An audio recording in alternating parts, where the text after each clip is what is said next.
l'enseignement comme ça, on le reçoit au niveau de l'esprit et de l'âme, ou juste au niveau de l'esprit par rapport aux l'enseignement biblique, c'est au niveau de l'esprit qu'il faut le comprendre. C'est vrai, Paul dit que, Paul dit à Timothée, comprends ce que je dis, hein, et le Seigneur donnera l'intelligence pour le comprendre.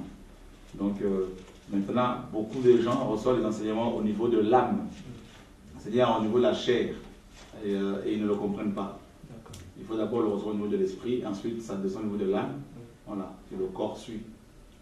D'accord? En fait, ce qu'il faut comprendre, par rapport à l'homme, parce que nous sommes cette semaine en train de parler de l'homme, et il n'y a rien de nouveau sur la terre. Donc l'homme, et pour comprendre l'homme, il faut aussi comprendre le tabernacle. D'accord? Voilà. Donc,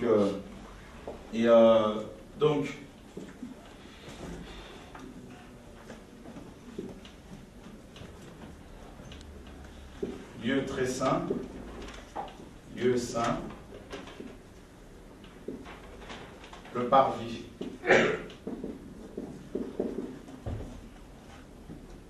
D'accord? Et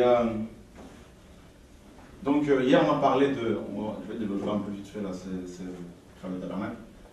Hier on a parlé de l'esprit de l'homme, de l'esprit humain. Et donc l'enseignement est basé sur l'homme. Nous allons reprendre les passages qu'on a lus hier. Genèse chapitre 1er. Dès que quelqu'un a trouvé, il peut faire la lecture à chaque fois. Verset 26 à 27.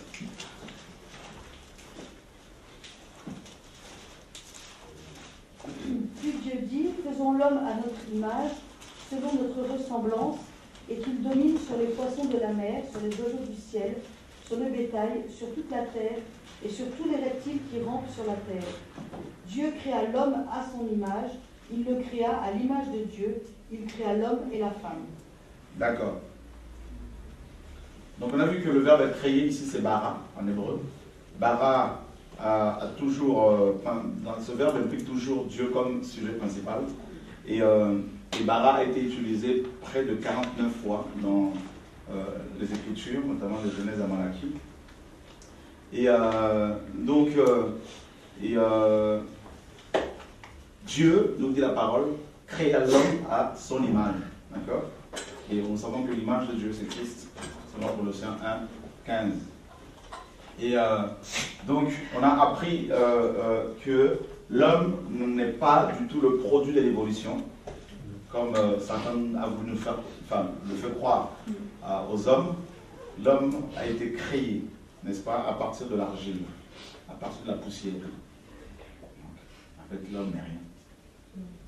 Qu'une raison d'être orgueilleux, de croire quelqu'un, parce qu'on a une belle voiture, parce qu'on a une belle maison, parce qu'on a des beaux costumes. On est zéro, on le sait. Voilà. Amen. Et alors, il est à la fois terrestre et céleste, l'homme. Donc terrestre, parce que son corps physique vient de la poussière, de la terre. Et céleste, parce que l'esprit qui est en lui, l'esprit humain, est le souffle de Dieu, donc vient de Dieu. D'accord? Et maintenant, Dieu créa l'homme, nous dit la parole. Il créa l'homme et la femme, donc il créa l'homme à son image, il le créa à l'image de Dieu. Il créa l'homme et la femme. Puis Dieu les bénit et Dieu leur dit, voyez, soyez féconds, multipliez, remplissez la terre, assujettissez là et dominez sur les poissons de la mer, les oiseaux du ciel et sur tout animal qui se meut sur la terre. Voilà. Et ils ont été créés et ils ont été bénis par le Seigneur. Ils ont commencé à gouverner. L'homme a commencé à gouverner la terre, à régner, à dominer. Et les animaux lui étaient soumis, comme vous le savez. Et dans Genèse 2,7, il est dit que l'Éternel Dieu forma l'homme, n'est-ce pas, de la poussière de la terre. Il souffla dans ses narines un souffle de vie, et l'homme devint une âme vivante. Ok, donc on va parler justement de l'âme. Et l'homme devint une âme vivante. L'âme, s'il vous plaît. Voilà, après. Donc, Et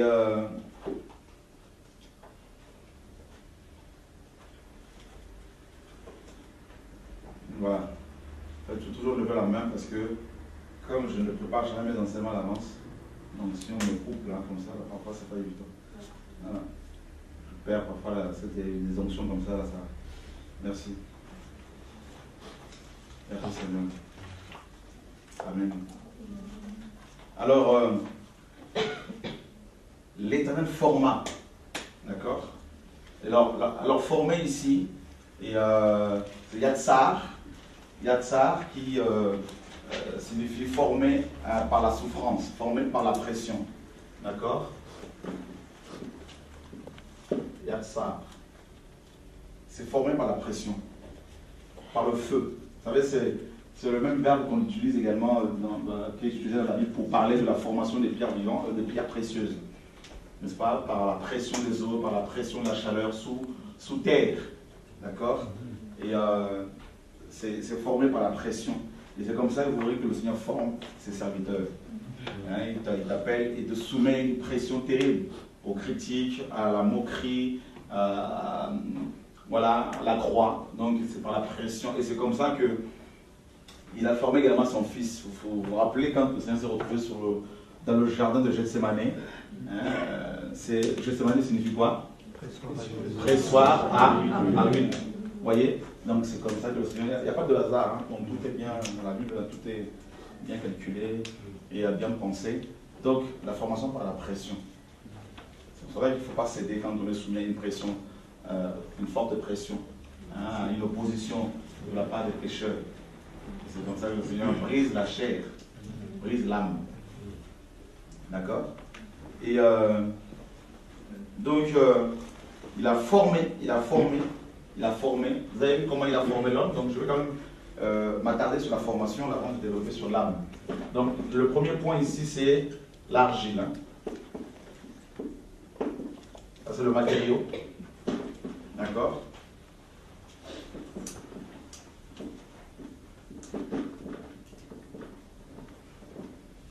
Le matériau. Et deuxièmement, il y a la formation.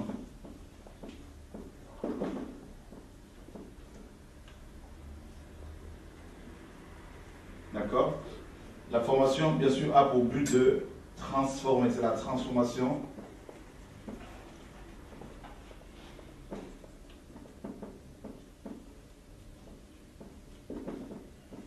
de l'argile.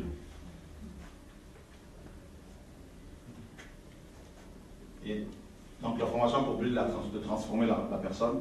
Et troisièmement, c'est l'équipement. Souffle dans ses narines. Un souffle de vie. Vous voyez? L'homme.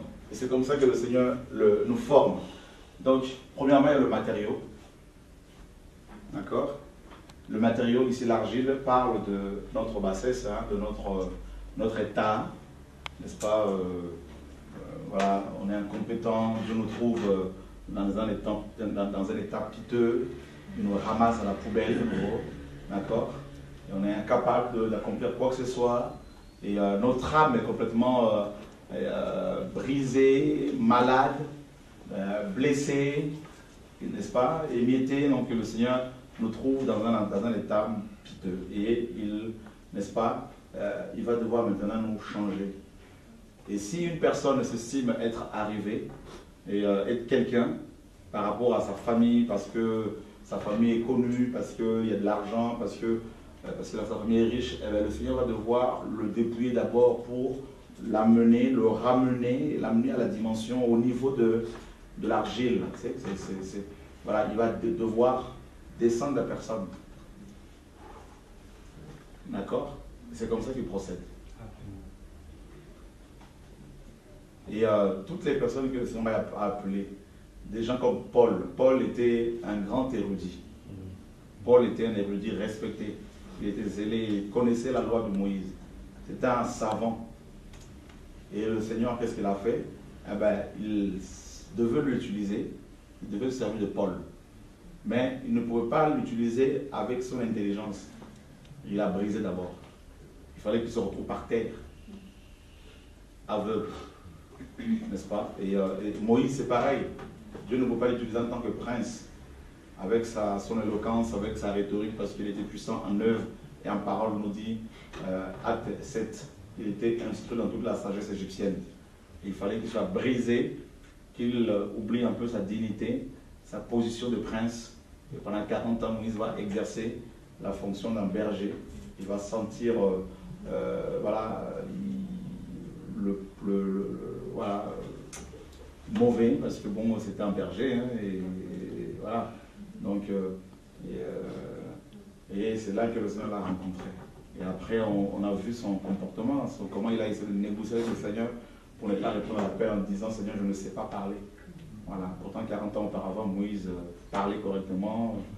Et voilà. Donc, c'est ça. Donc, ça, c'est le premier point, le matériau. Voilà. Dieu ne veut pas de matériaux déjà finis. Il a travaillé par nos parents. On a plusieurs exemples comme ça. Joseph, par exemple, il avait sa tunique de plusieurs couleurs. Il fallait que le Seigneur, maintenant, le dépouille de tout ça. Et pour qu'il se retrouve au Rat-Pakret, vraiment complètement par terre, et c'est là que Dieu te ramasse maintenant. Voilà. D'accord? Donc tout ça, ça fait partie de l'âme, hein, parce que quand ce soir, on parle de l'âme, comme je vous l'ai dit, donc c'est l'âme, c'est sur l'âme que le Seigneur va se concentrer. Parce que l'âme est le plus grand problème de l'homme. D'accord? Quand on parle de l'âme, on parle quand on lui parle de l'âme, elle fait allusion au vieil homme, à l'homme adamique, l'homme irrégénéré. D'accord? À ta personnalité, à ton caractère, à ta volonté. Voilà. Et toute la formation, toute l'éducation que nous avons reçue de la part de nos parents, à l'école, ont pour but de transformer notre âme. Malheureusement de la détruire, parce qu'on est formaté. Hein. Donc du coup, ben, quand le Seigneur nous appelle, il nous brise, il nous ramène au niveau de l'argile.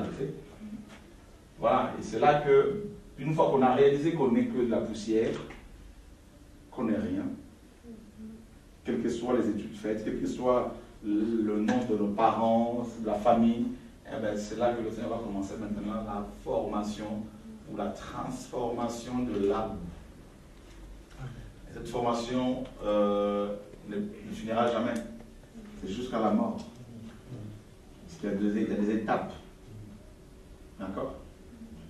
Ok, parce qu'il y a beaucoup de choses qui sont enfouies en nous que nous ne connaissons pas. Les traits de caractère. Hein? Donc, au fur et à mesure que le Seigneur va nous exposer à la lumière de la parole, au feu de Dieu, que ces traits de caractère vont se révéler. D'accord? Comment parler, comment répondre aux gens, comment parler à sa femme, à son mari, tout ça. Comment parler aux frères et sœurs. Donc, toutes ces choses vont remonter. Le Seigneur met du feu. Parce qu'au fond de l'âme, il y a une espèce de lit. Il y a la lit qui est là. Vous voyez? Et que le Seigneur va, n'est-ce pas, chaque fois, faire remonter. Et à chaque fois, petit à petit, de manière avec beaucoup d'amour, avec beaucoup de dextérité, beaucoup de sagesse, il ôte au fur et à mesure des choses qui sont enfouies en nous, qui peuvent détruire aussi bien nos vies que nos couples, nos ministères, et ainsi que les frères et sœurs qui sont, que nous côtoyons, les gens que nous côtoyons. D'accord? Et la formation, donc à chaque étape, hein, donc il y a l'équipement que Dieu donne pour exercer un ministère. Donc il souffle là dans ses narines. Ça c'est l'équipement. Vous voyez? L'équipement. C'est l'onction. D'accord? Et l'homme devint une âme vivante, donc il pouvait, bien évidemment, s'occuper de ce jardin d'Éden, hein, le garder, le cultiver, parce qu'il était formé. Vous voyez, c'est la même chose que le Seigneur fait, hein, c'est la même méthode. Hein. Il utilise la même méthode. Matériaux, donc la bassesse, il te ramène à ce niveau. Ensuite, il te forme lui-même, d'accord? Et après, lorsqu'il a estimé que la formation qui est indispensable à un service que tu dois rendre, n'est-ce pas, est fini, eh bien, il t'équipe en fonction de ce service pour pouvoir exercer cette fonction, n'est-ce pas? Et il attend, après il y a un autre palier que tu vas devoir franchir. Et de nouveau, le même processus revient, matériaux, donc argile, formation, équipement, et ainsi de suite. D'accord? De gloire en gloire. Voilà. Maintenant, beaucoup de chrétiens patinent, restent au même niveau jusqu'à la mort.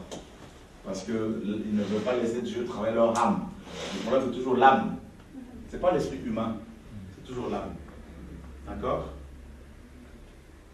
Et donc, on a vu que l'homme, selon 1 Thessaloniciens, l'homme, selon 1 Thessaloniciens 5:23, hein, est un esprit, une âme et un corps physique. D'accord? Voilà. L'âme. Et l'homme devint une âme vivante. D'accord? Et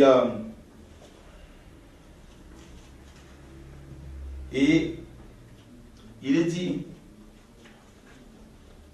que l'Éternel, verset 9 de Genèse 2, puis l'Éternel Dieu planta un jardin en Éden du côté de l'Orient, et il y mit l'homme qu'il avait formé. Vous vous rendez compte? Donc l'homme, son âme était suffisamment formée, bien formée, et il pouvait maintenant s'occuper de ce jardin. D'accord? Alors, imaginez une personne dont l'âme n'est pas assez travaillée et à qui on va confier un jardin, elle va tout détruire.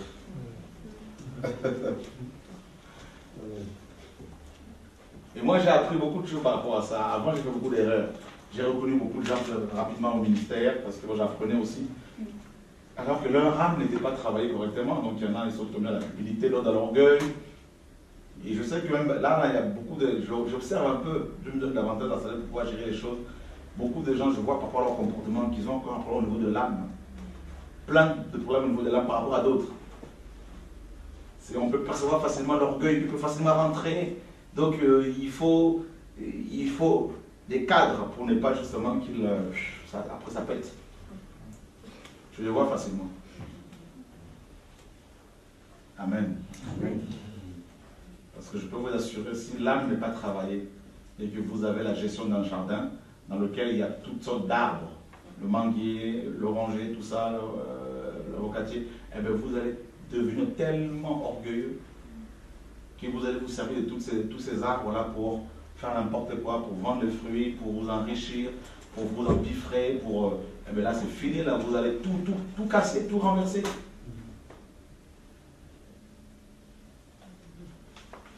Parce que dans ce jardin, vous allez trouver aussi le serpent ancien qui est là. Vous allez trouver l'arbre de vie et l'arbre de la connaissance du bien et du mal. Chacun de nous reçoit de la part du Seigneur la gestion d'un jardin. Ça peut être ta femme, ça peut être ton mari, ça peut être tes enfants, ça peut être un ministère. C'est un jardin, il n'y a rien de nouveau sur la terre. Donc vous devez comprendre que quand on lit la Genèse, on voit que Genèse, on la vit tous les jours. Mais il faut simplement avoir l'illumination pour comprendre qu'il n'y a rien de nouveau. Il n'y a rien de nouveau. Maintenant, imaginez-vous si votre âme n'est pas travaillée et que vous vous mariez et que votre âme n'est pas travaillée, eh bien vous allez casser votre mari. Vous allez devenir, si vous êtes une femme tellement Jézabel que vous allez l'écraser. Vous allez tellement être calme que vous n'allez pas gérer votre couple correctement. Prendre soin de votre femme, des enfants, parce que l'âme n'est pas travaillée. Imaginez si l'âme n'est pas suffisamment guérie. Et si, parce que l'âme a besoin, l'âme a été créée pour recevoir de belles paroles. D'accord? Imaginez un homme marié et qui va recevoir de belles paroles de la part d'une femme et qui ne veut pas attention, ben il va tomber amoureux de cette femme, bien qu'étant marié. Et c'est comme ça que beaucoup de pasteurs, beaucoup de chrétiens, n'est-ce pas, tombent dans l'adultère. Même les païens. Vous voyez? La femme, par exemple, la parole dit que la femme est un sexe faible, c'est un vase fragile. Elle a été créée pour recevoir de belles paroles aussi, plus que l'homme. C'est pour ça que le serpent a parlé plus à Ève qu'à Adam, alors qu'Adam était à côté. Donc imaginez maintenant une femme qui reçoit de belles paroles de la part d'un homme, tout ça. Et c'est l'homme qui comprend ces choses-là, peut facilement séduire n'importe quelle femme. Vous voyez? En commençant par lui dire de belles paroles. Une fois, deux fois, trois fois, quatre fois, cinq fois, et ça y est, c'est fini. La femme est complètement séduite. Vous voyez? L'âme. Mais une personne qui est dont l'âme est guérie, dont l'âme est en relation avec le cœur du Père, peu importe les propos des gens, elle tiendra. Parce qu'elle trouve sa source en Dieu le Père. D'accord? C'est pour cela qu'il faut vraiment comprendre que l'âme, les amis, là, je crois que Dieu va beaucoup nous parler. Donc j'insiste sur le jardin. On veut gérer l'œuvre de Dieu. On veut s'occuper des frères et sœurs. On veut s'occuper d'un ministère. Veillons sur notre âme. La Bible dit veille sur tout homme, sur ton cœur. Parce que l'âme, c'est le cœur. Plus que toute autre chose. Car de lui viennent les sources de la vie. Ah oui. Marc chapitre 7 nous dit que du cœur de l'homme, de l'âme, viennent les adultères, les impudicités, les cupides et toutes ces choses-là. Les cupidités. Donc, c'est au niveau de l'âme. Au niveau de l'âme. L'âme, c'est le siège des émotions. Donc, je disais que vous avez le parvis.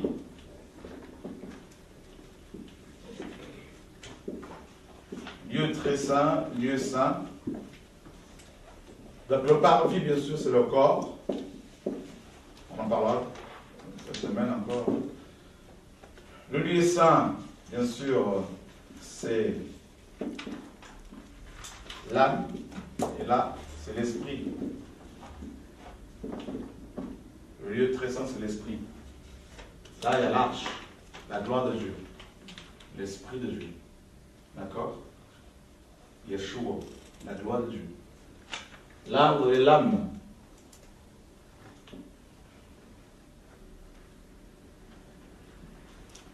Et voyez, ça c'est les trois parties de l'homme. Le corps là, c'est tout le monde avait accès au parvis. Le parvis donné sur le monde, hein. C'est le corps physique. Ensuite vous avez l'âme. Dans l'âme, dans le lieu très saint, il y avait, comme on l'a vu hier, l'autel de parfum. D'accord? C'est notre âme que nous devons répandre. Le Seigneur l'a dit que répandez vos cœurs, vos âmes devant le Seigneur. C'est l'autel de parfum. Le cœur, c'est l'autel des parfums. L'âme. Et vous avez la table des points de proposition. Donc, voilà, la relation. L'âme doit manger la parole. Vous voyez, pour être transformée selon Jacques. D'accord? Amen. Amen. Et puis vous avez le chandelier. Le chandelier.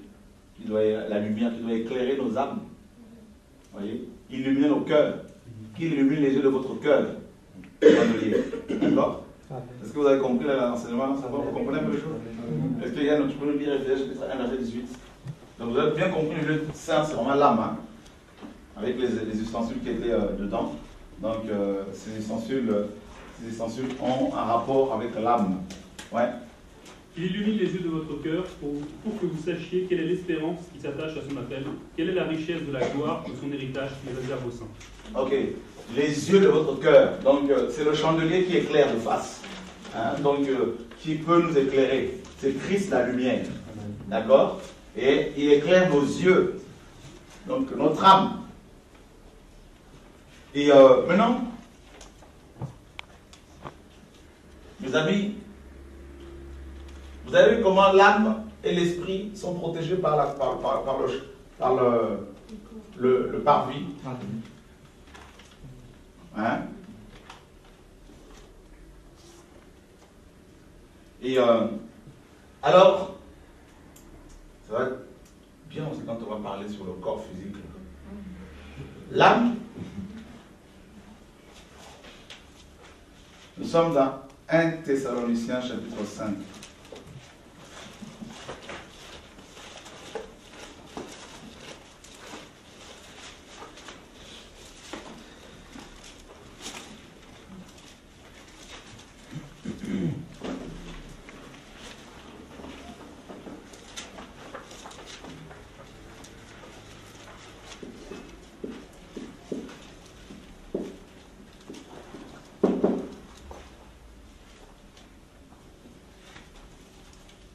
Que le Dieu de paix vous sanctifie lui-même tout entier et que tout votre être, l'esprit, l'âme et le corps soient conservés irréprochables lors de l'avènement de notre Seigneur Yeshua, le Messie.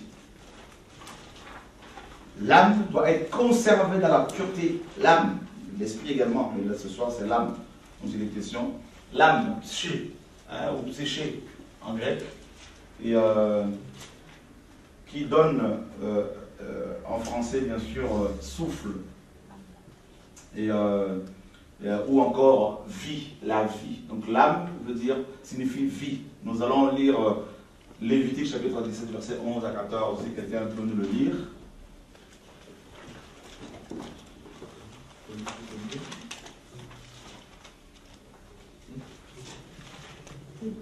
Lévitique 17.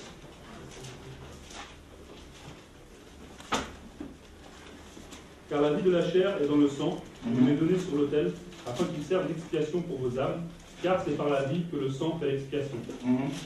C'est pourquoi j'ai dit aux enfants d'Israël, personne d'entre vous ne mangera du sang, et l'étranger qui séjourne au milieu de vous ne mangera pas de sang. D'accord, on continue. Si quelqu'un, des enfants d'Israël ou des étrangers qui séjournent au milieu d'eux, prend à la chasse un animal ou un oiseau qui se mange, il en versera le sang et le couvrira de poussière. Car la vie de toute chair, c'est son sang qui est en elle. C'est pourquoi je dis aux enfants d'Israël, vous ne mangerez le sang d'aucune chair, car la vie de toute chair, c'est son sang. Quiconque en mangera sera retranché.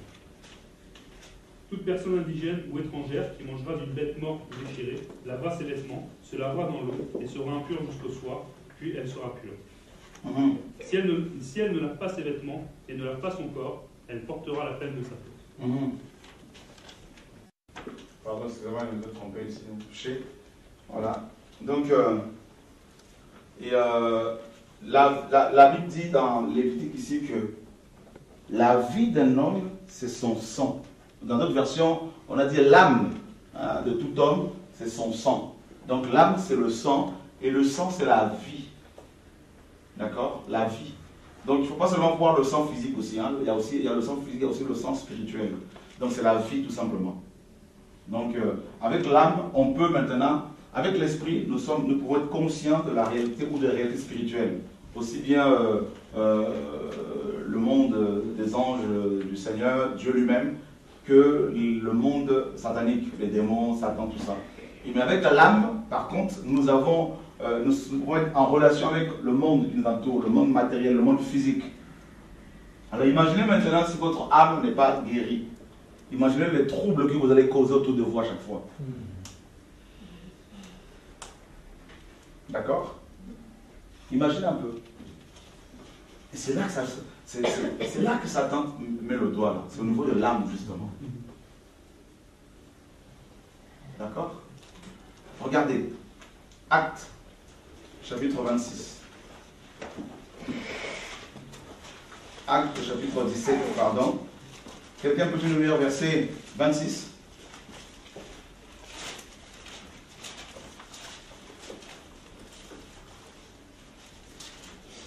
Il a fait que tous les hommes sortis d'un seul sang habitassent sur toute la surface de la terre, ayant déterminé la durée des temps et les bornes de leur demeure.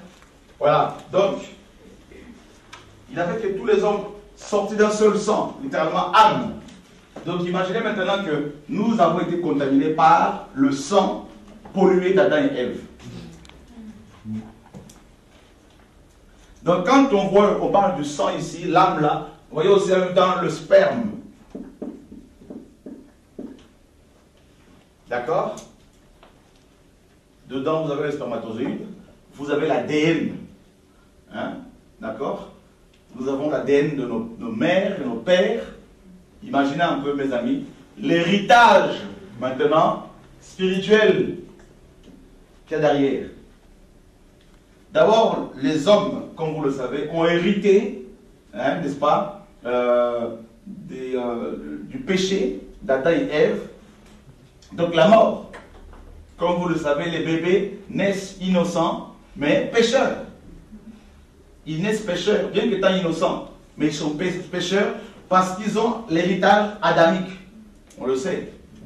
Et c'est pour cela que Dieu, pour nous sauver, il est n'est-ce pas, il s'est passé carrément de cet héritage. Donc, pour pouvoir nous sauver, parce que le sang de tous les hommes était contaminé. il fallait un autre sang.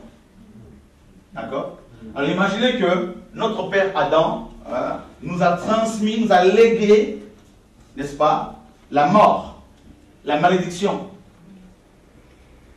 Et c'est pour cela que les gens naissent avec des malformations physiques, cardiaques, tout ça, et on ne comprend pas, mais qu'est-ce qu'ils ont fait ces enfants pour naître comme ça? Et parce qu'à la base, Adam a péché. Vous voyez? Et c'est terrible, hein, cet héritage. Romains chapitre 5.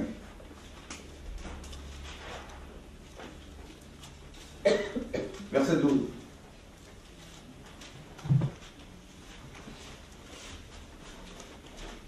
C'est pourquoi, par un seul homme, le péché est entré dans le monde, et par le péché, la mort. Et qu'ainsi la mort s'est étendue sur tous les hommes, parce que tous les hommes ont péché. Parce que tous ont péché. L'universalité du péché a été rendue possible par la désobéissance d'Adam et Ève. Donc, imaginez, Adam et Ève désobéissent au Seigneur et toutes les personnes qui étaient sous leur autorité, la création notamment, tout ça a été affecté. C'est terrible. Et tous les descendants d'Adam et Ève irrités de leur péché. Et l'apôtre Paul nous dit que, il dit dans Romains 5, que même les gens qui n'avaient pas commis les mêmes choses que Adam et Ève, n'est-ce pas? Et cependant, la mort a régné depuis Adam jusqu'à Moïse, verset 14, même sur ceux qui n'avaient pas péché par une transgression semblable à celle d'Adam, lesquels est la figure de celui qui devait venir. D'accord? Tous ont péché, comme la parole le dit, et sont privés de la gloire de Dieu. Romains 3, 23. On le sait. Premier héritage, Adam. Deuxième héritage, par rapport à l'âme, c'est l'héritage de nos familles. Donc on ne peut pas parler de l'âme, toucher l'âme, sans parler de l'héritage familial ou des héritages familiaux. 1 Pierre chapitre 1, verset 18. Si quelqu'un peut nous le lire.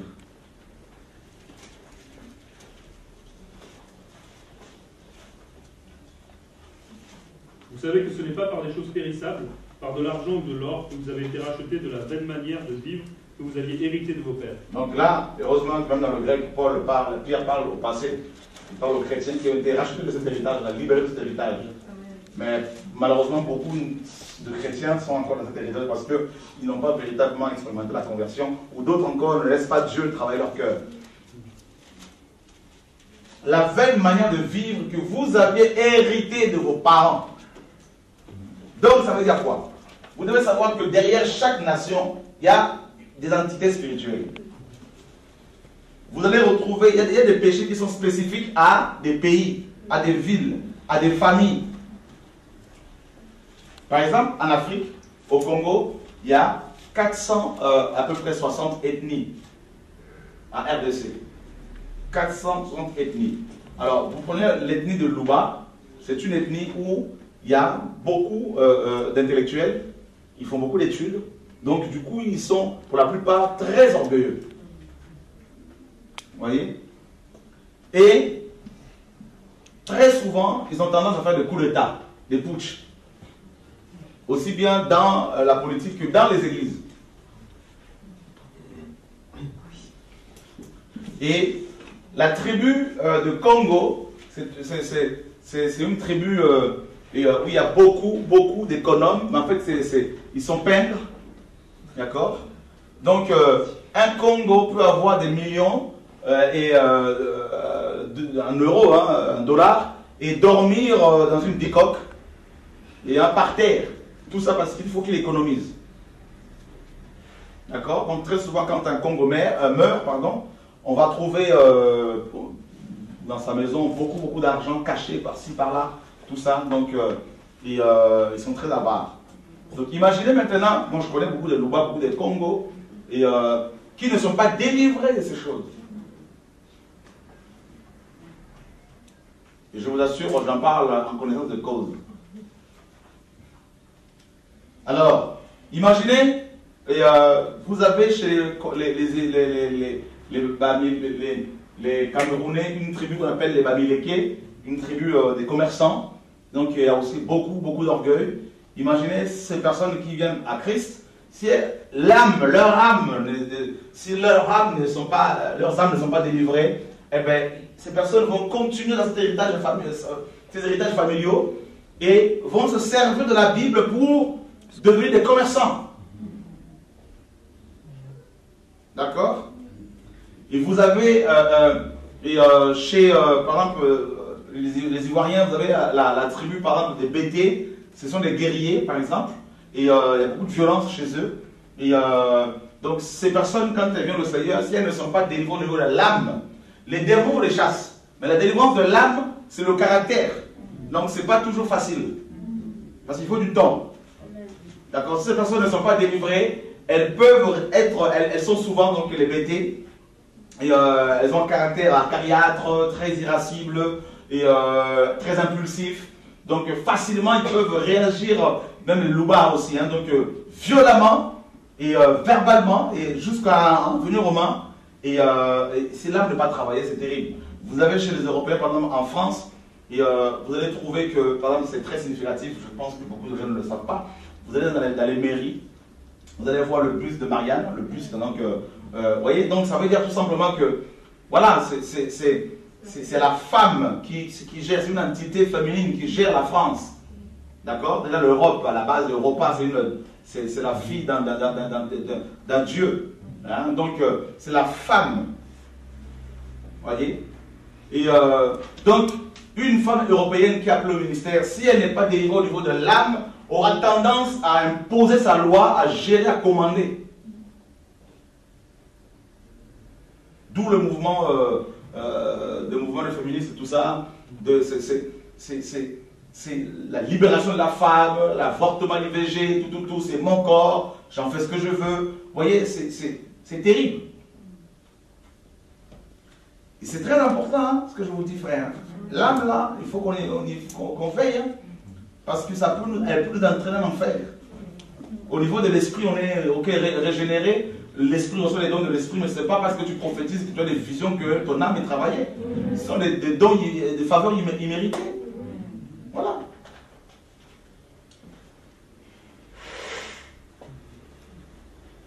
C'est pour cela, pour mieux travailler dans l'œuvre de Dieu, il faut connaître ses faiblesses.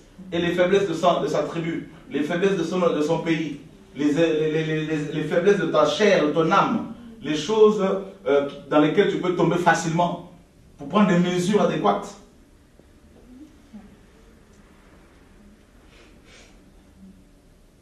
Est-ce que ça vous intéresse?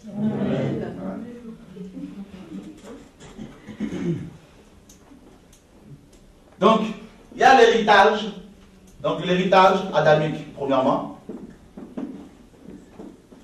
L'héritage familial.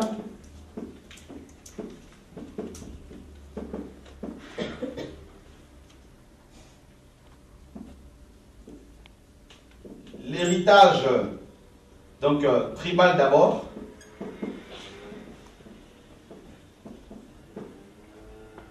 Donc adamique, tribal et familial. D'accord? Donc imaginez un peu. Adam nous a légué un héritage. Notre cœur a été contaminé à cause de lui. Deuxièmement, il y a nos tribus, c'est-à-dire nos pays. Le fondateur de la France, comment s'appelait-il? Quelle était sa vie? D'accord? Le fondateur de ta tribu familiale. Vous voyez, en France, nous avons par exemple des Bretons. Vous allez voir, les Bretons, ils ont un comportement. Vous allez voir les Alsaciens. Vous voyez, derrière chaque région, il y a des choses, il y a des entités. Donc les gens de cette région, de chaque région, ont une mentalité, une culture, une manière de penser, de voir les choses. Et cette manière, cette culture dans laquelle ils se trouvent, ben, a façonné leur âme, leur cœur. Ben oui.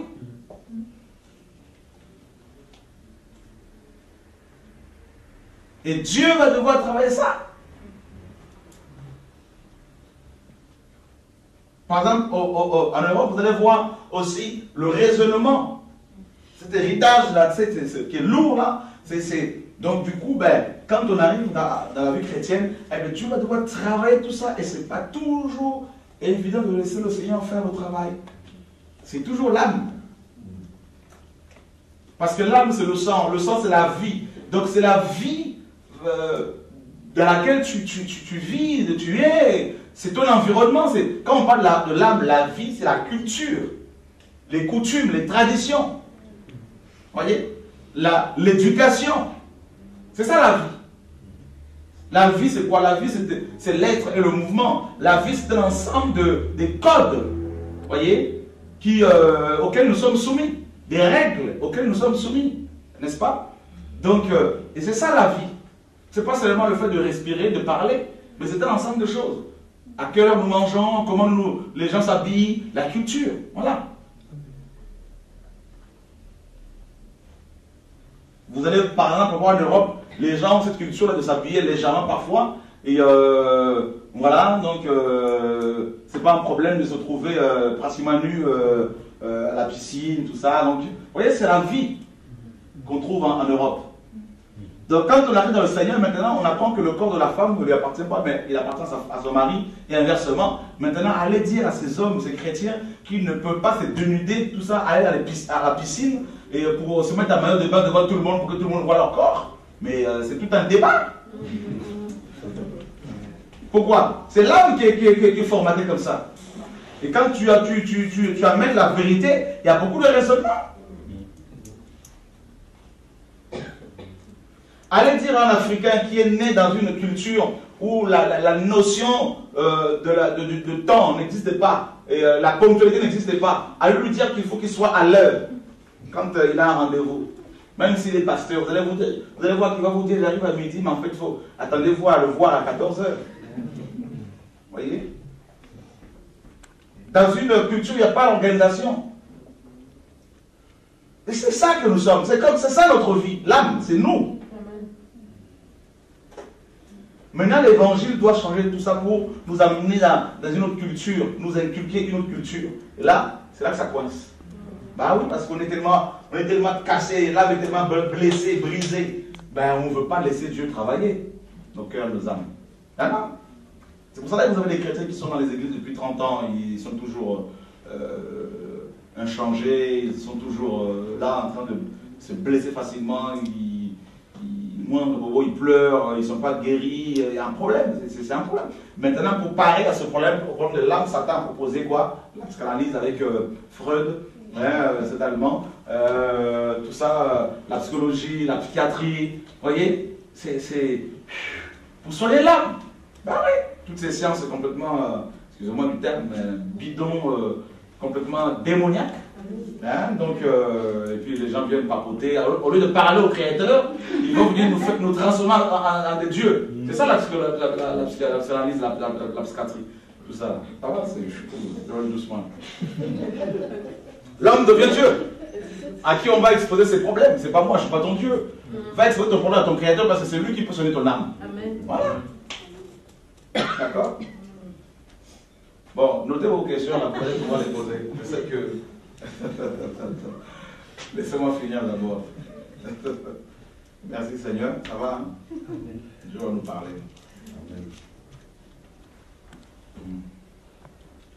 Ah moi, on ne me parle pas comme ça. Je ne suis pas n'importe qui. Tout ça là. Voilà, l'âme, là c'est l'âme.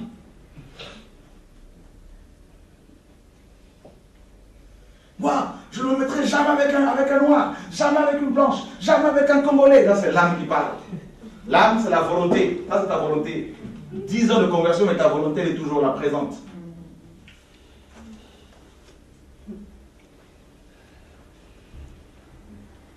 Voilà, je suis fatigué. J'en peux plus. Je n'arrive plus à prier. Tout ça. J'ai beaucoup de pression. C'est l'âme qui parle.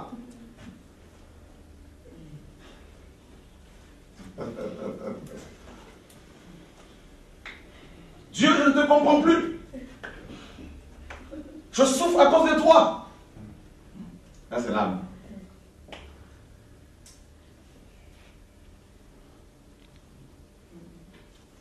Je crois qu'il y a besoin d'une bonne restauration. Ah non, moi je suis pasteur, c'est fini pour moi, je suis délivré. Ah, mon coco. Ah, qui t'a dit ça? Nous sommes tous concernés. Hein? Ah oui.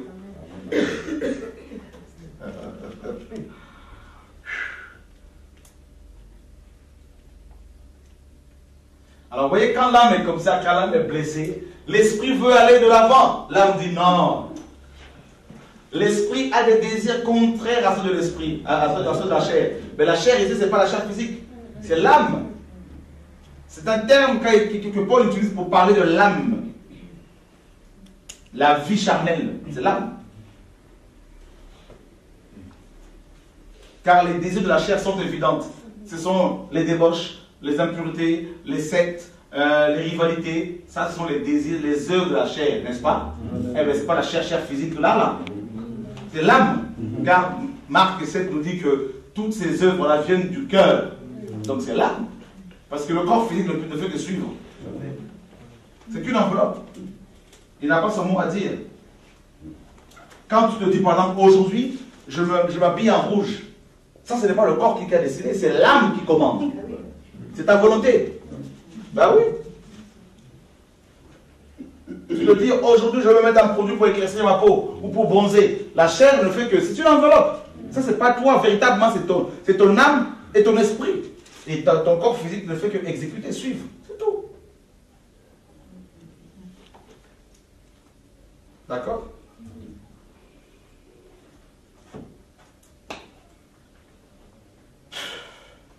Qui a besoin de changer au niveau de l'âme?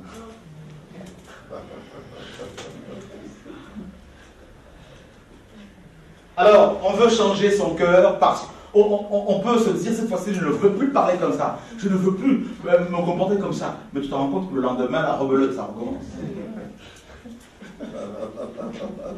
Tu ne peux pas te changer.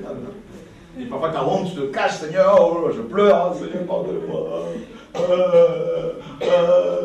Tout ça là. Et surtout, là, les couples, là, les âmes sont beaucoup secouées. Ah. Le fer église le fer. Pourquoi tu n'as pas fait ça? Non mais tes vêtements, tu le mets partout comme ça par terre. C'est pas normal. Je parle forcément à quelqu'un. Tes chaussures, il faut que tu les ranges. Tout ça. Tu manges et tu ne fais pas la vaisselle, c'est pas normal.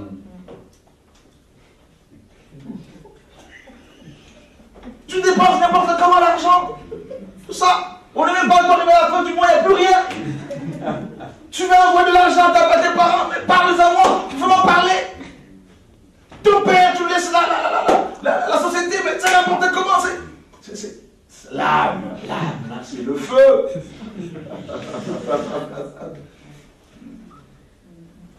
Il faut que tu mettes de l'ordre avec ta mère, avec ton père, il faut que tu mettes de l'ordre, tout ça. Sinon, c'est chez moi ici, c'est l'âme. Alléluia. L'âme sort de ses gants. L'âme, c'est... Oh.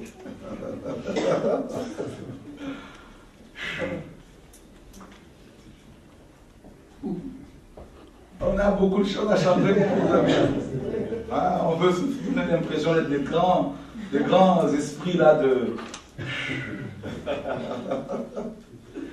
Ouh, Jésus sauve-nous. Jacques, chapitre 1er.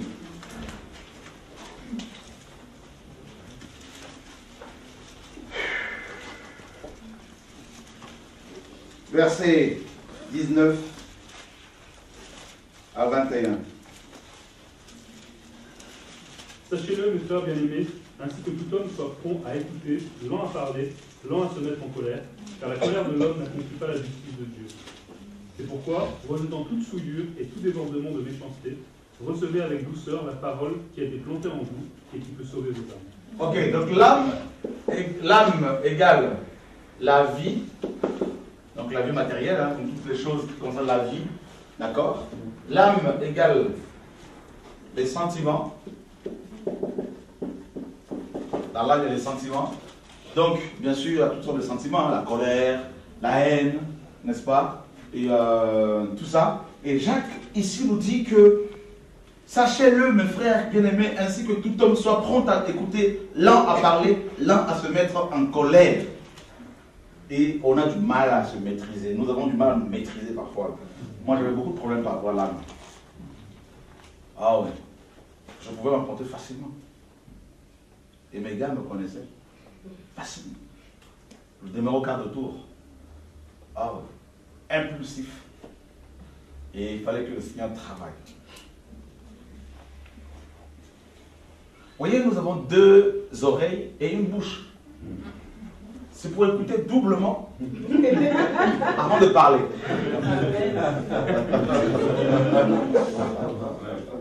On écoute un son de cloche, il faut écouter aussi l'autre pour pouvoir juger. Mais nous, c'est pas comme ça. Quand on écoute là, pam! Et quand on écoute l'autre son de cloche, on a envie de se cacher maintenant. On se fait petit. Vrai ou faux? Voilà. Pasteur ou pas, prédicateur, tu crois que tu es arrivé là? Ben, soyons humbles, frère.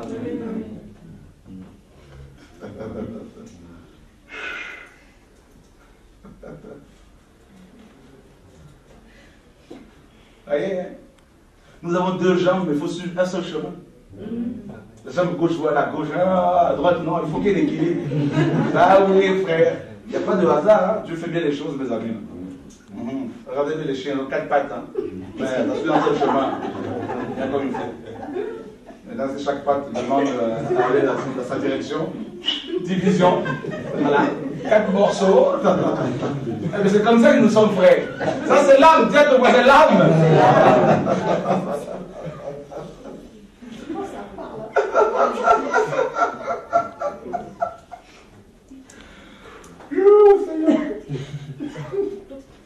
C'est que par la grâce.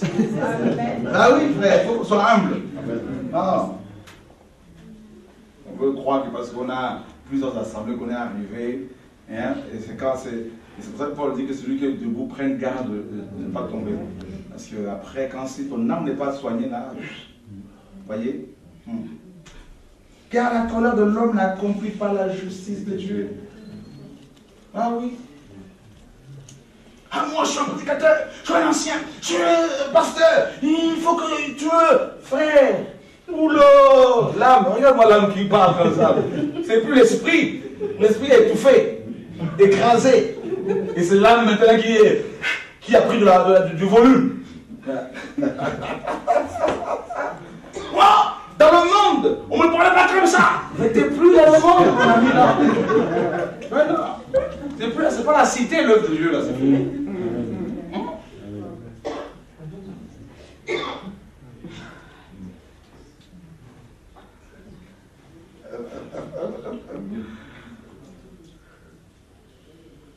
Étienne, on le lapide, il prie. Le Seigneur, on l'arrête sur la croix, il bénit, frère. C'est terrible, l'âme.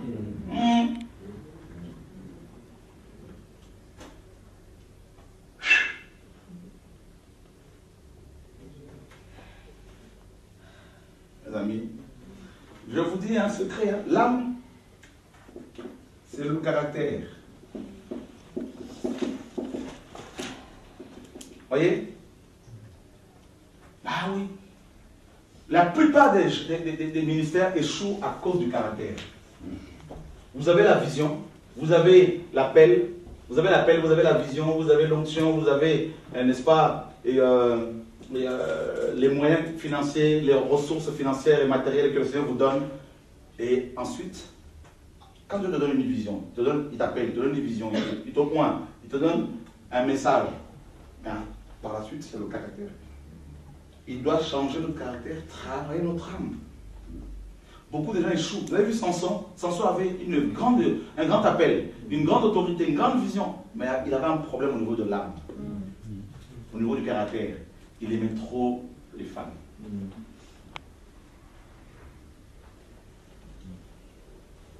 Géhazi avait un grand appel. Il devait hériter de l'onction de l'Élysée. Mais il avait un problème au niveau de l'âme. Au niveau du caractère, il était cupide.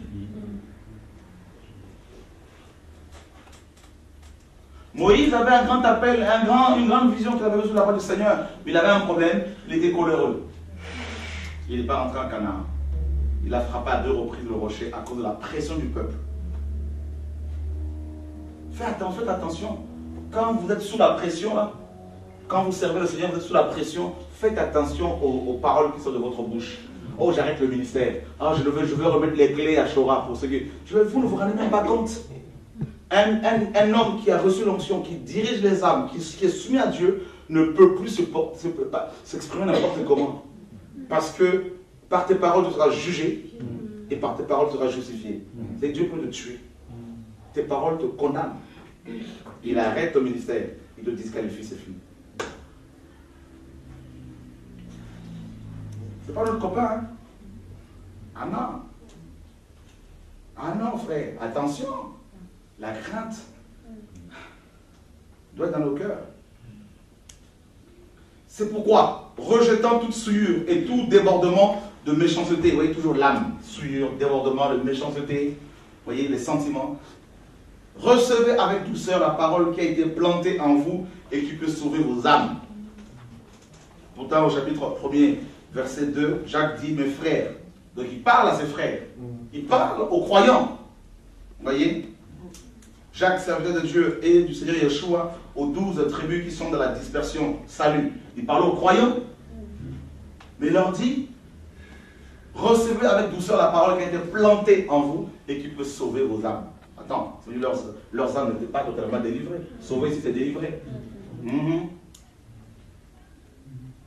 De l'héritage. Le caractère que tu as, ça vient de qui? Ton père, ta mère? Regarde bien. Ça veut dire que si ton père était polygame, tu risques d'être polygame si tu ne fais pas attention. Ta chair a cette semence-là. Ben oui. Si ton père était coléreux, tu risques d'avoir cet héritage. Si ta mère est coléreuse, tu vas avoir cet héritage. Au niveau de l'âme. Voilà. De même que nous avons en nous l'ADN de nos parents, eh ben, ce code génétique, eh ben, nous avons également l'ADN spirituel. Des traits de caractère spirituel, n'est-ce pas, de nos parents. Maintenant, les démons sont chassés, c'est clair, mais ces traits de caractère, là, tout ça, là, Dieu va devoir les changer. Et il faut le laisser travailler.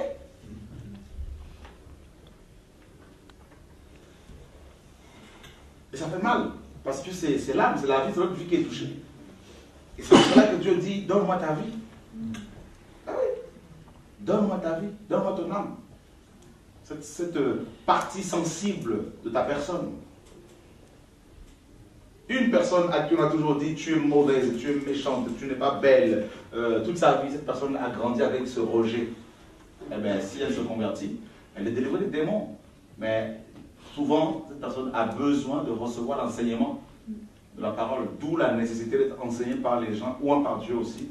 Et comme la parole dit dans Éphésiens 4, verset 11, il a établi les uns apôtres, prophètes, d'autres docteurs, évangélistes, pasteurs, pour le perfectionnement des saints, catartismos en grec, c'est-à-dire réparer les dégâts causés dans les cœurs des chrétiens par le péché.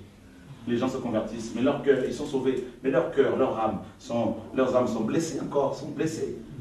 Ont des dégâts terribles. Des gens qui se convertissent au bout à l'âge de 20 ans, par exemple, les 20 premières années de leur vie. Ces personnes ont été brisées. Il y a eu des déceptions amoureuses pour certaines, des déceptions au niveau de la famille, tout. Et ces personnes viennent au Seigneur avec des blessures. Vous voyez? Et le but de 5 ministères que le Seigneur a établi, c'est d'apporter des enseignements dont l'objectif est de guérir ces âmes. Ah oui, cathartismos vient du verbe cathartizo, que l'on retrouve dans Matthieu 81. Ils réparaient leur filet, Jacques et Jean. C'est réparer, vous voyez, réparer, corriger, redresser. Avec la parole, parce que les gens sont complètement, voilà.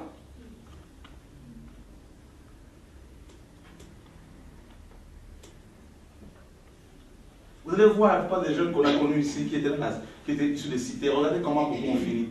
Parce que l'âme était blessée. Leurs âmes ne reconnaissaient pas l'autorité des parents. Vous voyez? Ces personnes étaient blessées, donc du coup, voilà, ça se comporte n'importe comment, ça vient au Seigneur, ça manifeste l'onction, mais ça finit parce que l'âme n'est pas guérie, et bien, tôt ou tard, l'ennemi finit par le rattraper. L'âme.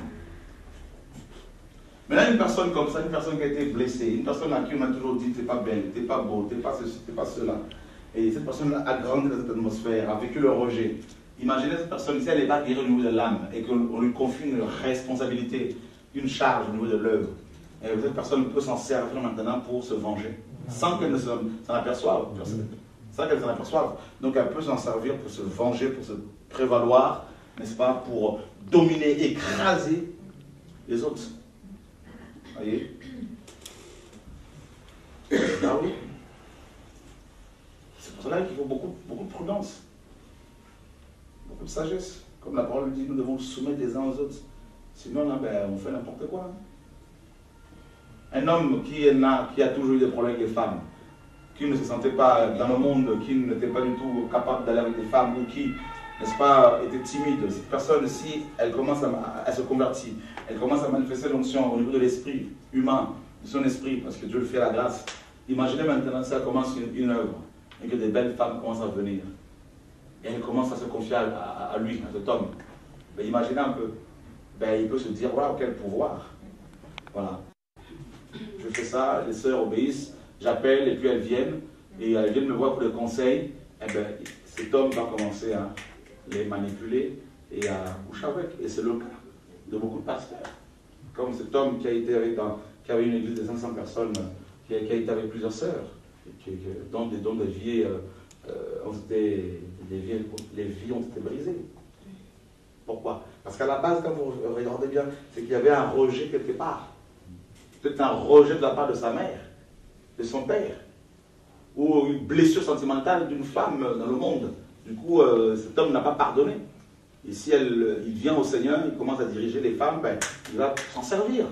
Si c'est une femme qui a été blessée par un homme, si elle a une charge dans l'œuvre de Dieu, une responsabilité, ben, elle peut se servir de cette fonction pour mater les hommes.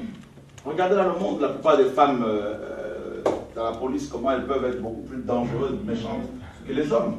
Parce qu'elles compensent, vous voyez, le manque d'autorité dans le monde par, en utilisant les fonctions dans lesquelles elles sont. Il vaut mieux avoir affaire à un homme juge qu'à une femme juge. Vous voyez? Donc le monde même nous enseigne. Vous voyez? En général, je ne dis pas tout le temps que les femmes juges sont toutes comme ça, mais comprenez un peu mon langage comme il me semble. Donc vous voyez, c'est le caractère. C'est pour cela qu'il faut du temps. Les fruits de l'esprit, c'est pas au niveau de l'esprit, les fruits du Saint-Esprit, de l'acte 5, là, ce n'est pas au niveau de l'esprit humain, c'est au niveau de l'âme. Parce que, vous voyez, je vous ai dit que l'âme, c'est les sentiments. Donc, nous avons la haine. Le contraire de la haine, c'est l'amour. Vous voyez, ce sont des sentiments. L'amour est d'abord Dieu, mais l'amour aussi est un sentiment. Vous voyez? Vous avez, par exemple, une autre œuvre de la chair, par exemple, et, la peur. Vous voyez? La paix.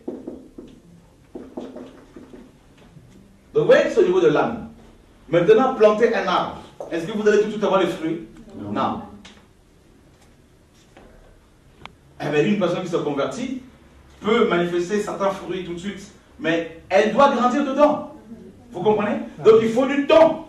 Au fur et à mesure que la personne va recevoir la parole, son âme sera délivrée, guérie, et elle va manifester les fruits.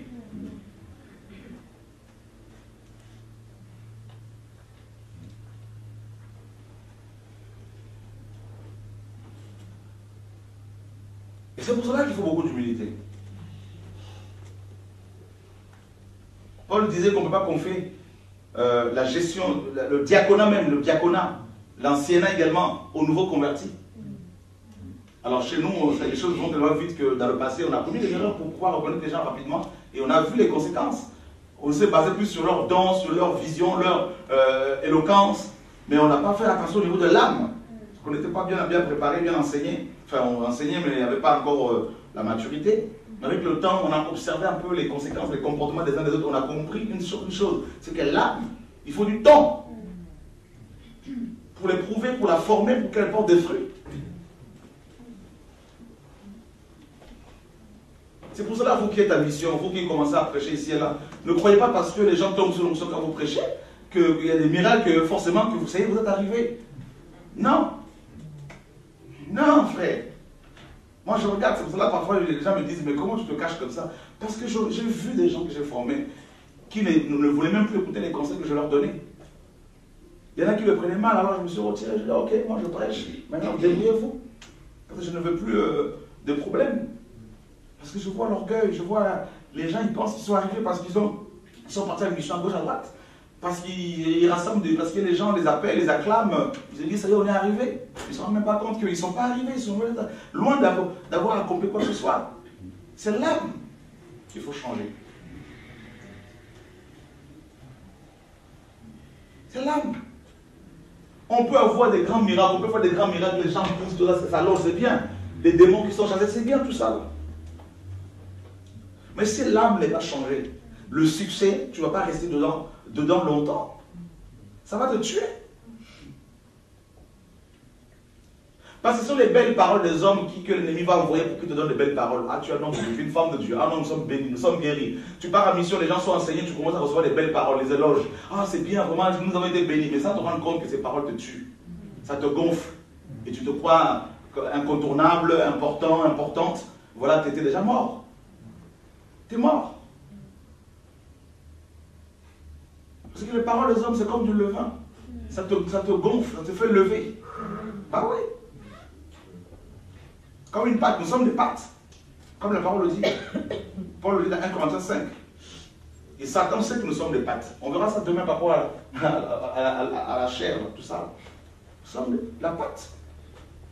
La pâte, donc du coup, ben, les belles paroles, les machins, tout ça, les pensées, eh ben, ça nous gonfle, ça nous gonfle, ça nous gonfle, ça nous gonfle, ça nous gonfle, ça nous gonfle, ça nous gonfle. Et puis on va donner, on rentre dans un mur, puis il a fini, il n'y a plus rien. Les mêmes personnes qui t'ont acclamé, eh ben, après, une fois que tu es complètement par terre, là, bye bye.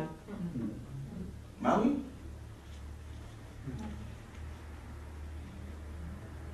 L'âme. Ah non, je suis blessé. Ah non, je suis blessé, on m'a blessé. L'âme.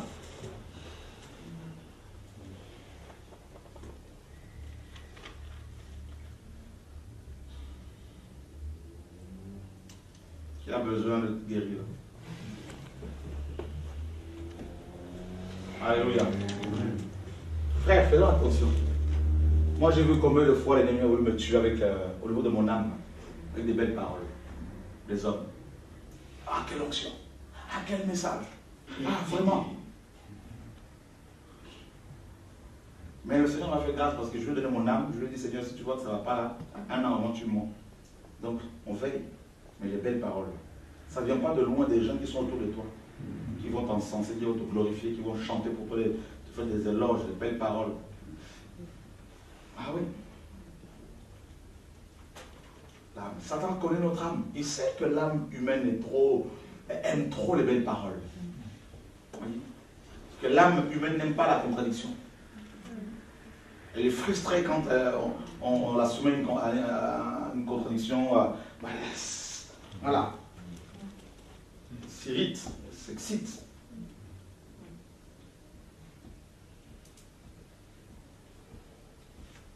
Si ton âme n'est pas guérie, hein, tu vas tomber tout le temps avec les femmes, avec les hommes, tout le temps. Tout le temps. Vous savez combien de femmes sont venues me voir pour me séduire, frère? Dans l'œuvre, il y en a beaucoup. Les gens qui viennent avec l'argent, il y en a beaucoup. Croyez-moi, quand vous commencez, plus vous commencez à la mission ici, à enseigner, même si vous n'êtes pas beau, belle, les gens vont commencer à vous faire la cour de plusieurs manières. Et si votre âme n'est pas soignée, vous êtes cuit.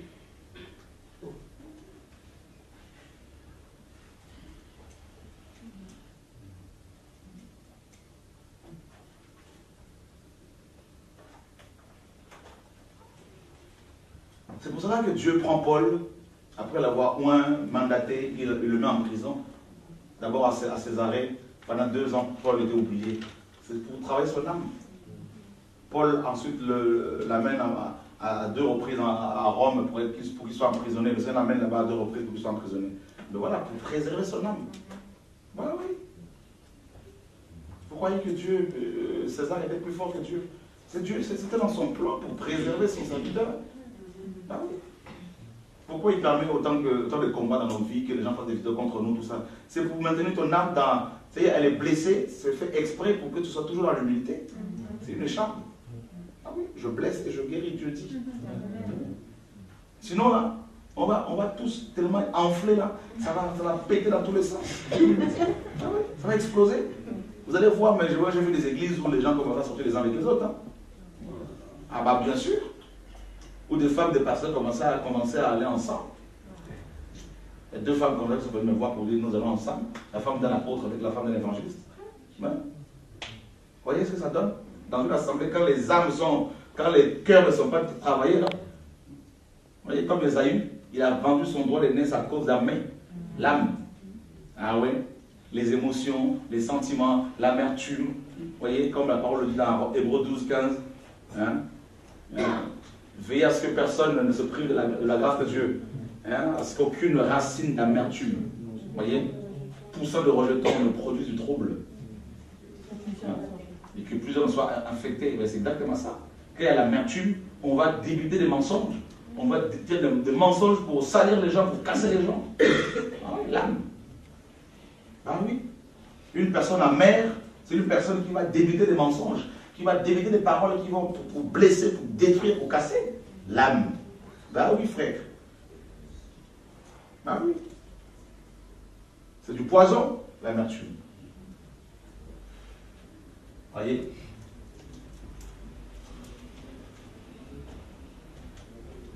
« 1 Samuel 18 premier. 1 Samuel chapitre 18, verset 1er.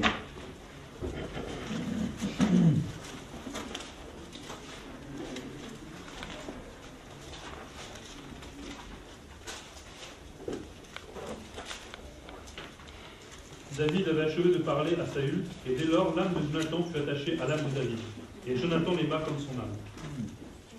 L'âme de David était attachée à l'âme de Jonathan. Alors, ici, le verbe attaché signifie aussi lié, d'où les liens d'âme. D'accord? Les liens d'âme, voilà.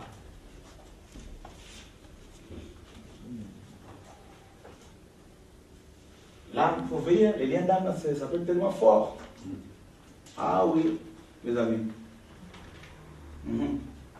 L'âme de David est tellement attachée à Jonathan que le Seigneur a dû tuer Jonathan pour préserver David. Ah oui, c'est pour ça que Jonathan était mort. Parce que sinon David ne serait pas rentré dans son appel. Les liens d'âme. Ben voilà. Et ça, c'est quelque chose qui nous tue. Parce que l'âme a tendance à s'attacher facilement à d'autres âmes. Vous voyez? Du coup, on développe dans l'église la camaraderie. Vous avez des camarades. Vous voyez? La camaraderie n'est pas de Dieu. Ce n'est pas la communion fraternelle.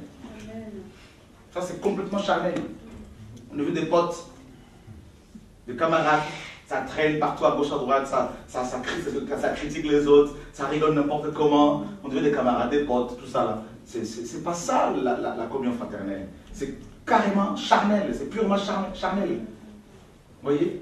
On voit des gens qui sont constamment ensemble, tout le temps, partout. Ils se disent chrétiens, ils sont rencontrés dans l'église, mais ils ne vont jamais côtoyer les autres. Ils sont tout le temps un petit groupe à gauche, à droite, partout. Et bien voilà, ils sont des potes, des camarades. Leurs âmes sont attachées. C'est purement charnel. Émotionnel.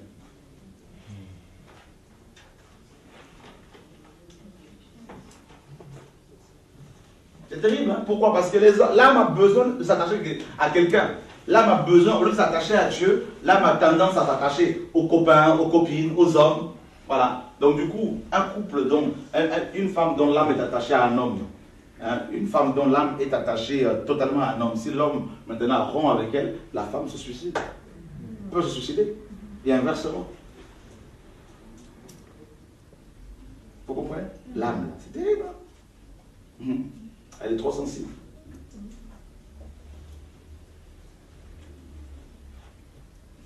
Élie, le sacrificateur, était tellement attaché à ses enfants par rapport à l'âme que quand ce dernier péchait, n'est-ce pas? Quand c'est le péché, ben, lui, au lieu de le reprendre, ben, voilà, le sentiment. Voilà, l'âme. Les liens d'âme. Tu es un homme. Tu es marié. Par exemple, je prends l'exemple d'un couple. L'homme et la femme. L'homme dirige une œuvre avec sa femme à côté. Maintenant, l'homme en question, le frère, le pasteur, commence à trop exposer ses problèmes à une sœur. Son âme, leurs deux âmes là vont s'attacher. Il va y avoir une telle addiction, une telle dépendance, qu'ils ne vont plus se passer l'un de l'autre. Ils vont commencer à s'appeler, à s'encourager. Ça commence toujours comme ça, petit à petit. Ah, comment vas-tu? Ah, ça va très bien. Tout. Ah, ben, sois fortifié, on s'appelle tard, on va faire des SMS, tout. Et puis, il y a un attachement là qui. Et puis bon, après, ben, ça vire à l'adultère du cœur. Voilà. Et on commence à se dire, j'aurais bien voulu un homme comme toi ou une femme comme toi dans son cœur d'abord. Et on est déjà tombé dans l'adultère quand c'est comme ça, au niveau du cœur. Et c'était cuit.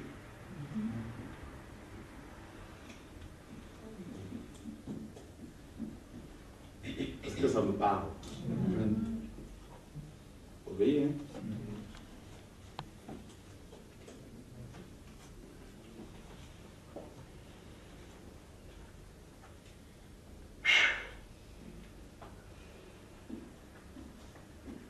Quand on ne voit pas son frère, quand on ne voit pas sa soeur, on se sent mal. Forcément l'appeler, si on ne l'appelle pas un jour, là, 2 jours, là, on sait. Mais pourtant, on peut ne pas méditer la parole, ne pas prier, ça va. Là, tel est ton cas, ton âme a un problème.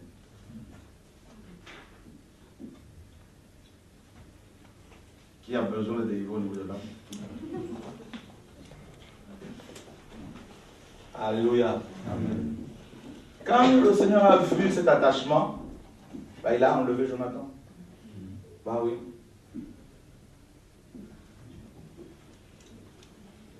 Un prophète, Ézéchiel, son âme était tellement attachée à sa femme que le Seigneur lui dira, fils de l'homme, je t'enlève par une mort soudaine, celle qui fait les délices de tes yeux, sa femme.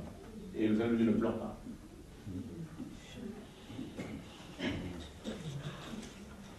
Quand mon père est décédé, le Seigneur m'a dit, laisse les morts enterrer enterrer leurs morts, toi va annoncer ma parole. Quand ma mère est décédée, pareil, le jour de l'enterrement, le jour de la mort, le jour où j'ai appris le décès, j'étais en Belgique pour faire un programme à Liège. Et le jour de l'enterrement, le Seigneur me dit, va au Canada faire l'œuvre. Est-ce que tu aimes le Seigneur au point de le dire, au point d'aller faire l'œuvre si ton père est décédé? Ta mère?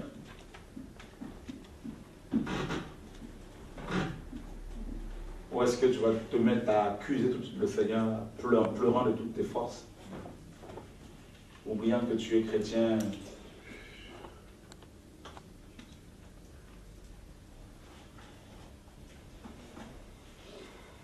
Ma mère est restée malade 22 ans, elle pesait 30 kilos. Je priais pour les autres, Dieu les guérissait. Quant à elle, le Seigneur me disait, c'est pas ton enfer.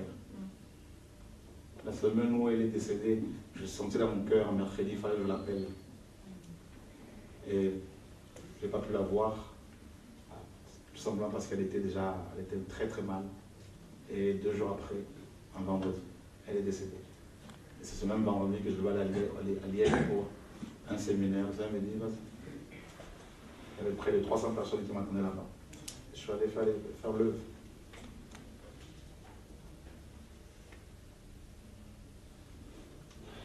On veut vivre la gloire de Dieu, on veut expérimenter la gloire de Dieu, on veut avoir des puissants ministères, mais on ne veut pas laisser Dieu travailler nos cœurs, nos âmes. On le dit comme ça, Seigneur, je veux.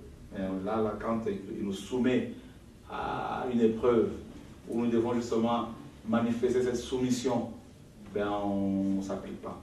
On est dans la vie. Le Seigneur, dans le jardin de Gethsémane, il était soumis à une épreuve rude, très très dure. Et il dira, son âme nous dit la parole, le Seigneur a dit, mon âme est triste jusqu'à la mort. Voilà l'âme. Et il dira à son Père, si c'est possible que cette coupe s'éloigne de moi, mais toutefois non ma volonté, mais ta volonté. Et c'est ça l'âme. Quand l'âme est travaillée, là, commence à être bien travaillée, eh bien, elle se soumet parce que c'est la volonté. Elle est soumise à la parole. Et là, tu peux aller loin. Et le Seigneur va commencer à te faire confiance. Dieu aime tout le monde, hein, mais Dieu n'agrée pas tout le monde. Le Seigneur agrée les personnes dont l'âme est brisée, l'âme est soumise. Et il leur fait confiance parce qu'il sait qu'il peut leur envoyer des belles femmes, des hommes beaux, des hommes riches, mais ils ne vont pas abuser d'eux.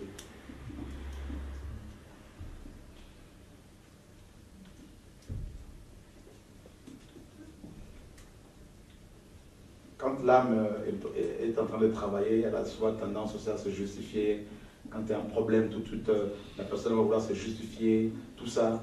Et ça ne sert à rien. Il faut laisser Dieu nous justifier. On a besoin d'être guéri au niveau de l'âme, mes amis. Oh oui.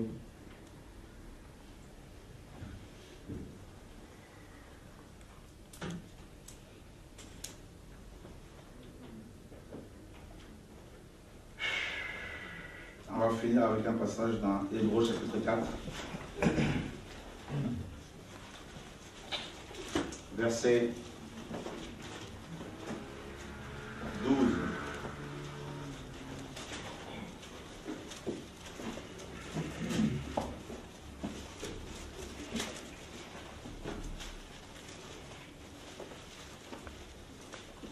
Car la parole de Dieu est vivante et efficace, plus tranchante qu'une épée quelconque, à deux tranchants, pénétrante jusqu'à partager âme et esprit, jointure et moelle.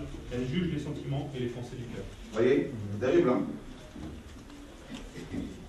Parce qu'on peut se dire, Seigneur, ouais, vraiment ce soir, je me suis rendu compte que j'ai des problèmes.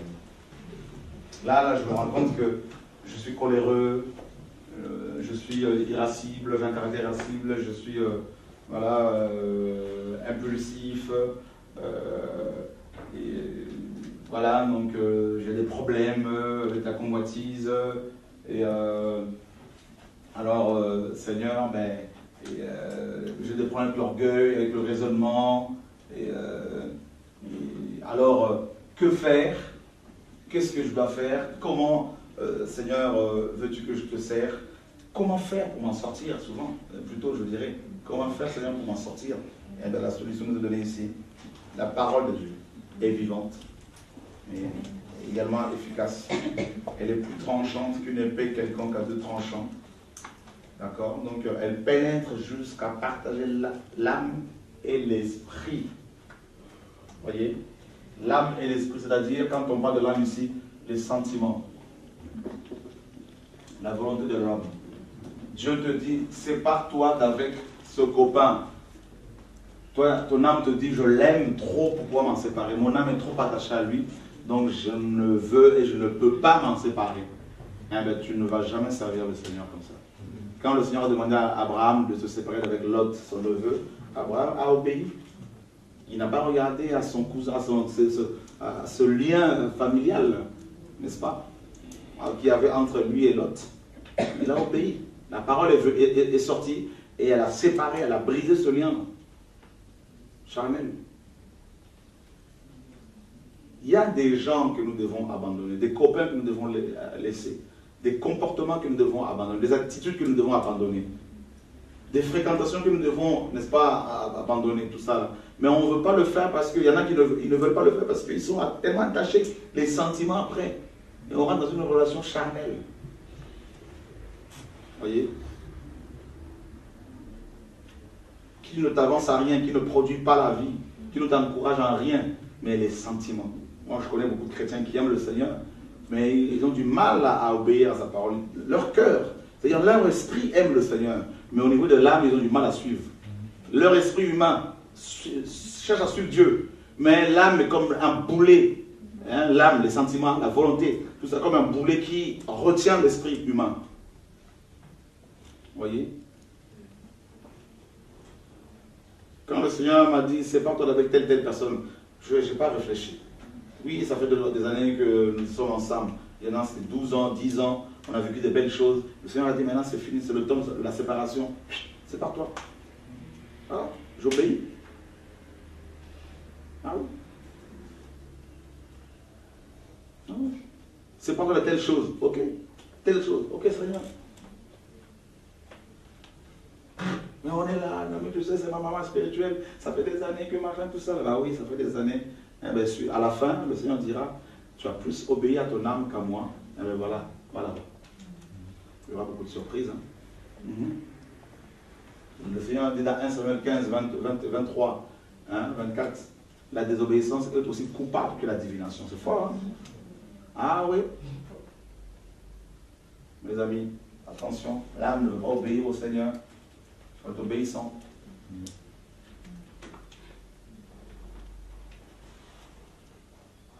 Pourquoi la psychologie est rentrée dans la chrétienté? Pourquoi la psychiatrie est rentrée dans la chrétienté? C'est parce que beaucoup de chrétiens ne veulent pas amener leurs âmes au pied du Seigneur, hein, pour qu'elles soient travaillées par la parole, par la croix.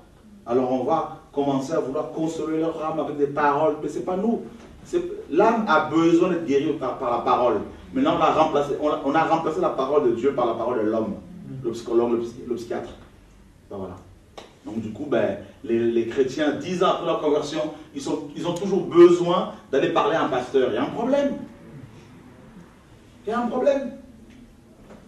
Un chrétien mature, quand il voit un pasteur, si Dieu l'utilise, il va simplement l'encourager, mais il ne va pas toujours aller le voir pour dire « Non, mais tu sais, j'ai fait tel songe, explique-le-moi. Mais tu sais, j'ai tel problème, prie pour moi. » Mais ce n'est pas ça.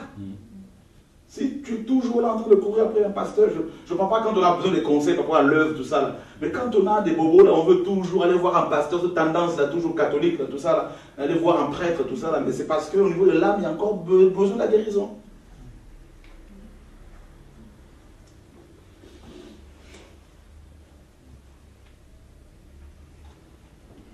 Que le nouveau converti soit comme ça, on peut comprendre. On les amène petit à petit au Seigneur. Mais les gens convertis depuis 4 ans, 5 ans, 6 ans, il y a un problème.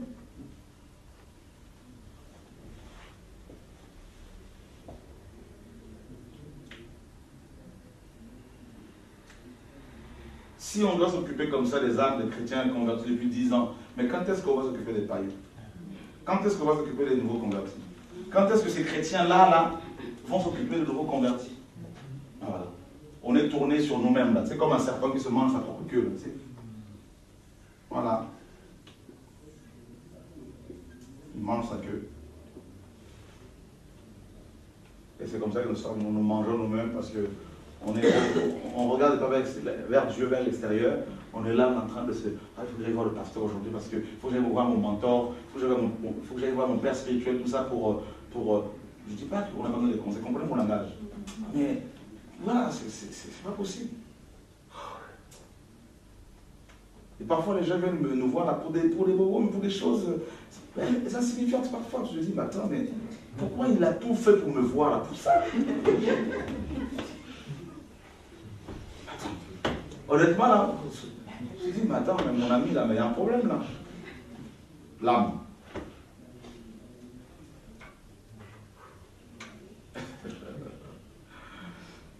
Alléluia. Amen. Alors, la séparation. Il faut qu'il y ait des séparations. Il faut accepter cela.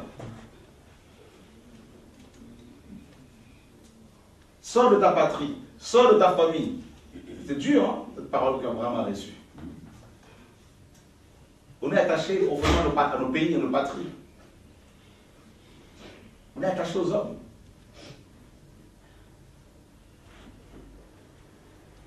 Regardez dans les églises où il y a les nations, comment on a tendance à s'accrocher. Quand un frère voit un Congolais qui arrive comme ça, là, hein, il dit, ah, c'est mon frère. Tout le monde le voit. Ça va, tout ça. Voilà comment nous sommes charnels, l'âme. Vous avez vu ça? C'est naturel, l'âme. Parce qu'on regarde selon l'homme. On juge selon l'homme.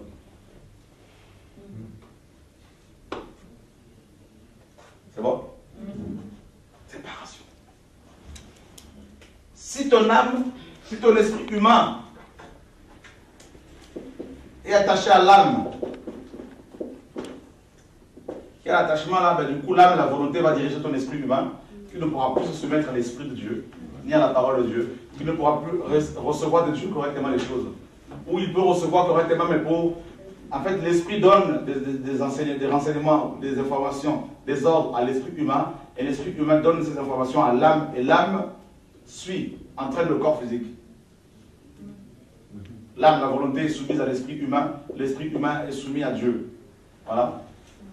Mais si l'âme est gérée par, si l'âme c'est elle qui gère l'esprit humain, non, du coup, même si l'esprit humain, Dieu lui dit, prie, et l'âme nous dira, ne prie pas. Donc du coup, il y a ce conflit de Galates 5, 16 qui rentre en jeu. Voilà. L'esprit a des désirs contraires à ceux de l'esprit. Voilà. La chair, pardon. Voilà. Parce que voilà, la parole vient maintenant, telle une épée, la sépare. D'accord? Elle sépare ces deux entités.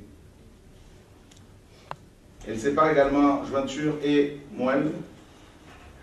Terrible, hein, les jointures, les liens d'âme, là, les liens. Là. Vous voyez là? Tout ce qui te relie, te lie aux gens, là, charnellement, là, ça coupe. Et elle juge les sentiments et les pensées du cœur. Les sentiments et les pensées. Les pensées, c'est au niveau de l'âme, toujours. D'accord? Les pensées. L'âme est le champ de bataille. Vous devez le savoir. Bah oui. Les attaques de l'ennemi, les attaques de Satan, des satanistes, c'est au niveau de l'âme. Voilà. Au niveau de l'âme. C'est le champ de bataille. Tu t'apprêtes à méditer la parole, une pensée qui te vient comme ça, va manger. Tu t'apprêtes à prier, hein, tu t'apprêtes à prier, et puis une pensée qui vient comme ça, eh ben, appelle Jacques. Allume la télé. Va voir ta boîte mail. Vous voyez? L'âme, les pensées. Ouais. L'âme est comme c'est comme un récepteur. Hein. Ça capte les pensées là, qui traînent à droite là. Et puis ça t'affecte. L'âme capte les pensées, capte les paroles également, les paroles qui sortent. Vous voyez? Les bonnes ou les mauvaises. D'accord? Donc la parole véritable juge les pensées de l'âme. C'est pour cela qu'il faut écouter la vérité, il faut recevoir la vraie parole. Il faut être délivré complètement, sinon, il n'y a rien à faire. Voilà, des questions?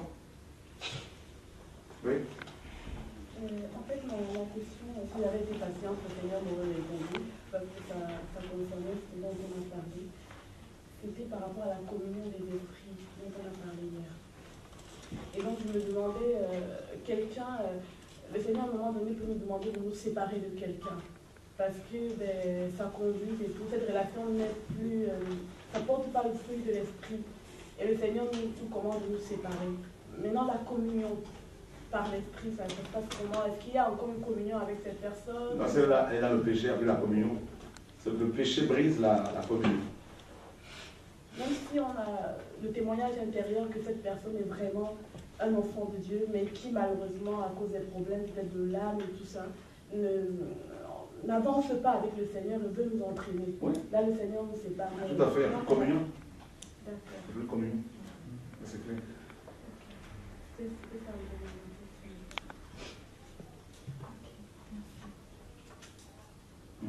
Moi, j'avais deux questions. Hier, tu as parlé du fait que les démons, tout ça, ne pouvaient pas faire ce qu'ils voulaient parce que Dieu avait mis en fait des limites qu'ils ne pouvaient pas franchir. Et ma question était de savoir, est-ce qu'un chrétien qui est régénéré, tout ça, en fait, l'accès qu'il peut donner aux démons, ça va être lié à sa sanctification finalement? Tout à fait. Hein? Tout à fait. C'est ça. Et la deuxième question par rapport aux relations.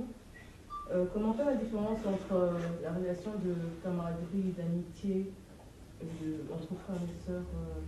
Une relation basée sur la camaraderie est une relation purement charnelle parce qu'on va plus dire la vérité. Tu vois, comme Élie avec ses enfants. Mais il a repris ses enfants, sauf qu'ils ne l'ont pas écouté. Non, en fait, il ne les a pas bien repris. Sinon, le Seigneur ne lui aurait pas dit tu m'as pas respecté, tu m'as pas considéré, en gros, quoi. Et voilà, donc, tu vois la relation charnelle qu'il y avait entre Barnabas et Jean-Marc. Oui, tu vois, qui a fait que Paul s'est séparé. Voilà. Donc là, Paul n'était pas dans les sentiments. Et si on n'est pas dans les sentiments, si on est vraiment dans les sentiments de Dieu, hein, comme le Seigneur le dit dans Philippiens 2, hein, ayez en vous les sentiments qui étaient en Jésus-Christ. Donc vous pouvez le méditer ça. Donc voilà, c'est les sentiments que nous devons avoir. Voyez? Donc l'humilité, la crainte de Dieu, l'obéissance, Galates 5:22. Donc c'est un ordre. Et Paul avait ces sentiments-là, donc du coup, il était traité de méchant, de dur, de manquant d'amour. Voilà. Donc il faut comprendre que le Seigneur ne nous a pas sauvés pour qu'on soit des camarades. Voilà. C'est pour qu'on soit des frères et sœurs. Et comme la parole le dit, si ton frère a péché, va, reprends-le entre toi et lui. Voilà.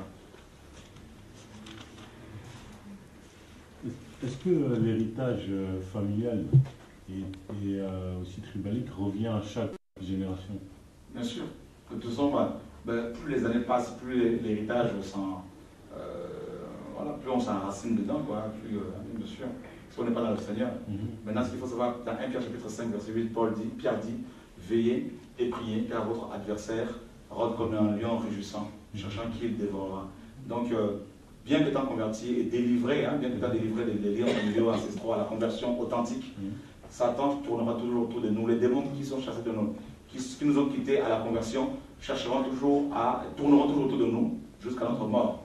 Et chercheront à nous reconnecter aux choses du passé. Voilà. Est-ce que l'âme, elle peut être possédée? Bien sûr. Bien sûr, il y a des démons qui possèdent, qui ne possèdent que l'âme. D'autres démons qui ne possèdent que le corps physique et d'autres l'esprit. Par exemple, les maris et femmes de nuit attaquent nos esprits. Et les démons d'impulsité, de violence, la haine, c'est l'âme. La sirène des eaux, tout ça, c'est l'âme. Bien sûr. Et les démons, après les maladies telles que l'arthrose, tout ça, ça peut être aussi des démons. C'est aussi au niveau de ça, c'est le corps physique. Et le démon de folie, par contre, attrape aussi bien l'âme, l'esprit et le corps physique. Voilà. Mais sinon, il faut vraiment veiller par rapport à la camaraderie. Il faut rester dans la parole. En fait, j'ai une question par rapport à nous les jeunes. Comment on fait en fait pour se laisser utiliser par le Seigneur au niveau du ministère et des dons, et pour à la fois tenir longtemps en fait?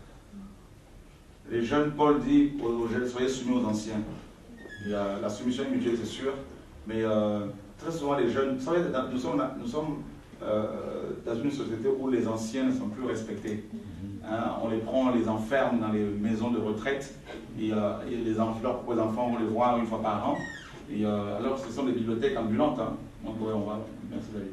On pouvait bénéficier, donc merci pour les frères et ceux qui nous ont suivis, qui suivent les enseignements via TVA de vie, et nous osons croire que les enseignements sur le corps humain, l'esprit et l'âme vous ont été bénéfiques. Donc que Dieu vous garde. Merci.